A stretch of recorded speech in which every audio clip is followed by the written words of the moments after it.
St. Peter's Basilica. Filippo Sorcinelli makes clothing for some of the most important religious figures in the world. His stoles, chasubles, and headgear for bishops are in high demand throughout the Vatican, with orders coming in from cardinals, bishops, and even popes.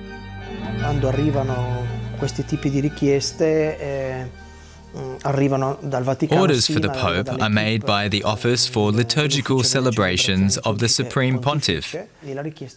When an order arrives, I start to work on the design. Then I make a few suggestions to the papal staff before they make their choice. Filippo's store is in Rome, right on the border of the Vatican City. It's not a fashion boutique, though. Mass garments are not fashion, he says, but rather garments for eternity. The 580? Yes, and the white stole with the cross. My style is inspired by the early days of the church, when it was the symbol that counted, and not so much the ornamentation.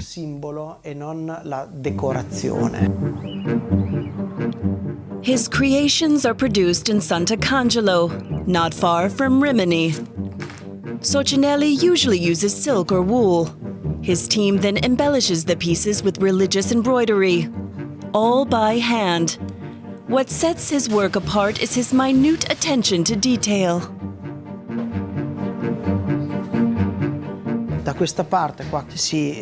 Here we are working on the final details of a chasuble for an important customer.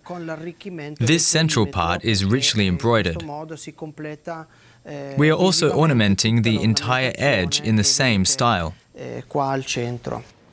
Filippo has made around 20 garments for Pope Francis, and more than 50 for the late Pope Benedict XVI, including this mitre. And the one Benedict wore lying in state at St. Peter's Basilica.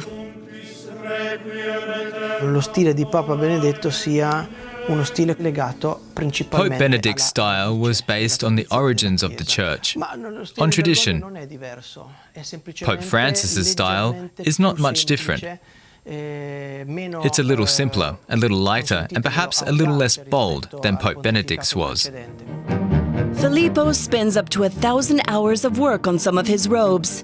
Prices go from 1 to 7,000 euros. And today, the priest Don Gabriele is looking for a new chasuble.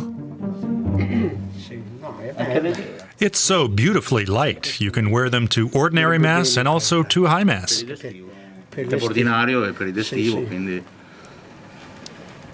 Sorcinelli offers a range of different products too, which aren't intended for cardinals.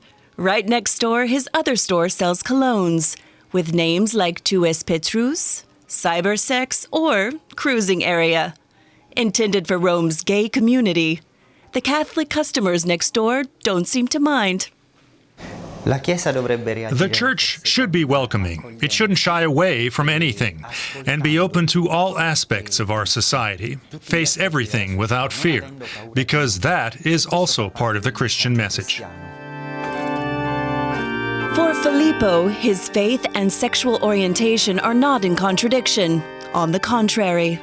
Caravaggio, Michelangelo, Leonardo da Vinci, and many other artists have shown us that the creation of beauty overcomes all. So the Church does not pass judgment.